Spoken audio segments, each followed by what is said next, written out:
Kemudian yang kedua, hadirin yang mulia, bukti kebenaran Al-Quran, dan ini juga dikupas oleh ulama-ulama, termasuk ulama tafsir kontemporer hari ini. Bukti kebenaran Al-Quran dari aspek pemberitaan gaib. Pemberitaan gaib ini adalah sesuatu yang belum terjadi, tapi kemudian Rasulullah SAW menyampaikan berita ini. Ketika dihadapkan dengan fakta yang muncul kemudian, ternyata apa yang diucap oleh Nabi itu adalah sebuah kebenaran. Maka ada dua aspek yang kita lihat. Yang pertama, pemberitaan gaib yang orientasinya masa lalu. Kemudian ada pemberitaan gaib yang orientasinya masa depan.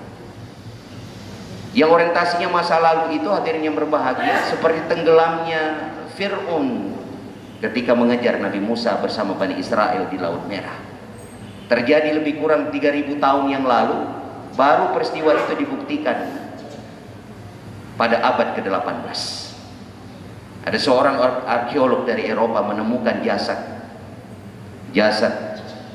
Fir'aun yang mengejar Nabi Musa yang tenggelam di Laut Merah.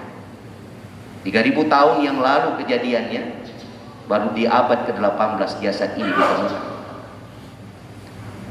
Di dalam surat Yunus ayat 92 Allah Subhanahu wa taala berfirman, "Fal yauma nunajjika bi badanika liman khalfaka ayat." Pada hari ini kami selamatkan badanmu, jasadmu, kata Allah, jasad Fir'aun, sebagai bukti kebenaran, sebagai pelajaran bagi generasi yang akan datang. Ayat ini, hadirin, membuktikan bahwa jasad yang tenggelam itu diselamatkan oleh Allah Subhanahu wa taala. Sementara di kitab-kitab yang lain tidak disebutkan penyelamatan jasad daripada Fir'aun yang mengejar Nabi Musa. Maka ada seorang peneliti dari Perancis, beliau bernama Profesor Dr. Maurice Bachelay. Sempat saya baca biografi beliau.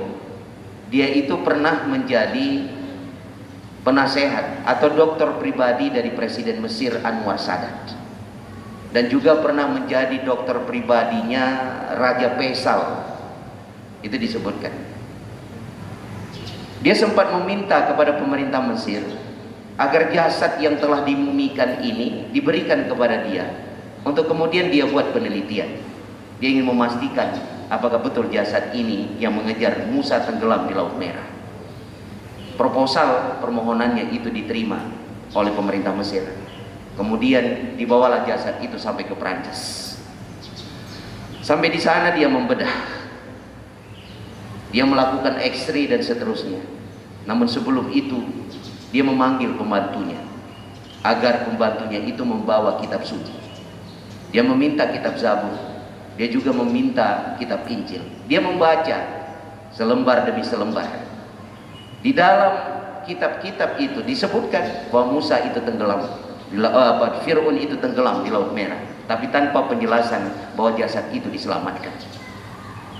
Ketika dia membaca Al-Quran Karim, tersebutlah di sana dalam surat Yunus ayat 92, ternyata jasad Fir'aun itu memang diselamatkan.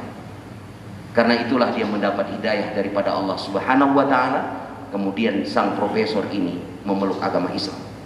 Dia langsung mendeklarasikan dirinya ketika dia mempresentasikan hasil penelitiannya itu dalam sebuah konferensi internasional. Di depan banyak orang dalam konferensi internasional tersebut dia mengatakan, "Asyhadu an la ilaha illallah wa asyhadu anna Muhammadur Rasulullah." Dia memeluk Islam karena surat Yunus ayat 92 bahwa Allah Subhanahu wa taala telah membuktikan kebenarannya. Hadirin yang berbahagia, orientasi masa datang, masa yang akan datang. Di dalam surah Rum disebutkan, Alif Lam Mim, ghulibatir Rum, telah dikalahkan bangsa Romawi. Kelanjutan daripada ayat itu disebutkan bahwa beberapa waktu yang akan datang atau pada beberapa tahun yang akan datang, Romawi yang kalah itu akan mendapatkan kemenangan. Dalam sejarah kita membaca Romawi kalah dengan Persia itu tahun 614 Masehi. Baru kemudian Romawi itu mendapatkan kemenangan tahun 622 Masehi.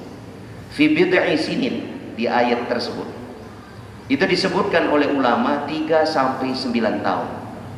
Kalau kita merujuk fakta sejarah, 614 sampai 622 Romawi mendapatkan kemenangan, lebih kurang 9 tahun. Artinya apa?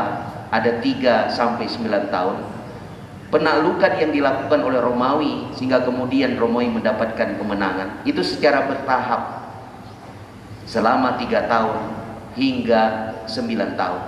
Karena negara atau daerah yang dikuasai Persia sebelumnya diambil dan dikuasai kembali oleh Romawi secara bertahap. Proses pengambilan dan penguasaan tanah itu, wilayah itu dilakukan selama 3 hingga 9 tahun.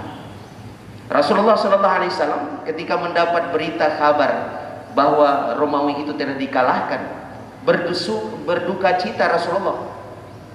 Maka Rasulullah SAW menyampaikan bahwa beberapa tahun yang akan datang Romawi itu akan mendapatkan